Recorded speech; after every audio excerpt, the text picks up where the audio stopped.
Thank you, Mr. President. I wish to congratulate you for assuming the presidency of the Council for the month of January. I thank you and other members of the Council for the words of welcome. Brazil looks forward to working very closely and constructively with all Council members in discharging its mandate.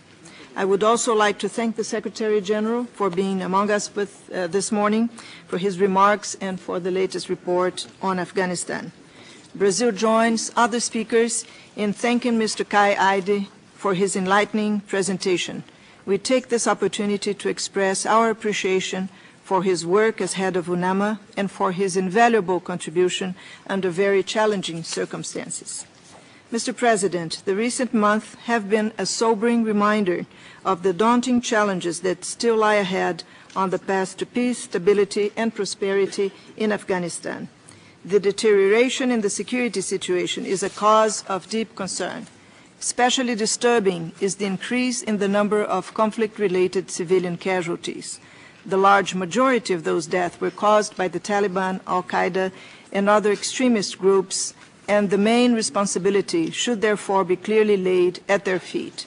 Obviously, this is no consolation for the civilian casualties caused by pro-government forces in the Afghan conflict, such as the children reportedly killed in the Ghazi Khan village and in Lakshar Gah during the last days of 2009.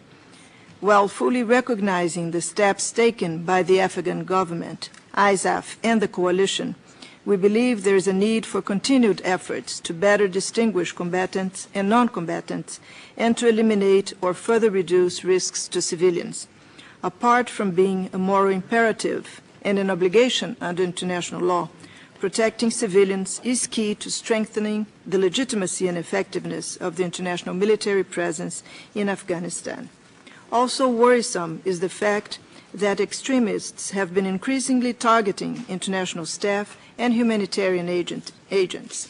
The attacks against the UN guest house in Kabul last October were particularly shocking.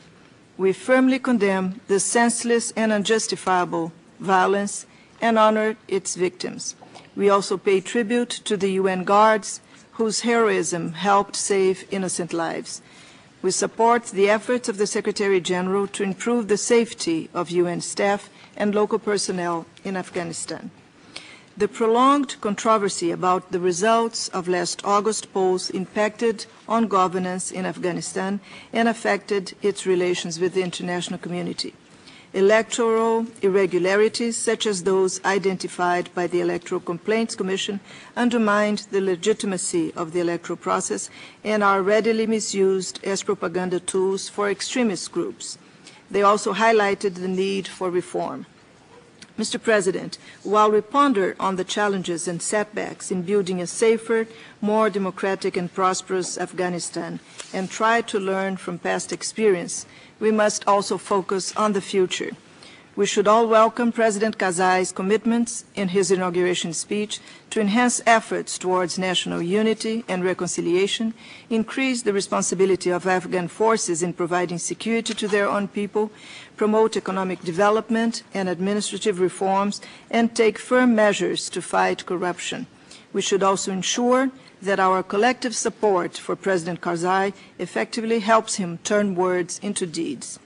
The appointment of a competent and inclusive cabinet is a key element in fulfilling those commitments. We encourage the Afghan government and the Wolesi Jirga to continue working on the formation of the new government. My delegation also supports President Karzai's initiative to promote national reconciliation, including talks with the armed opposition. Another crucial area on which the new government will certainly want to focus is electoral reform, so as to prevent the recurrence of the problems identified during the 2009 elections. The 2010 elections must contribute to the consolidation of democracy in Afghanistan. We note UNAMA's calls for reforms and more transparency in the Independent Electoral Commission ahead of the parliamentary and local elections scheduled for next May, and call for increased dialogue between the Afghan government and the mission. We encourage further dialogue and cooperation in that regard by all stakeholders.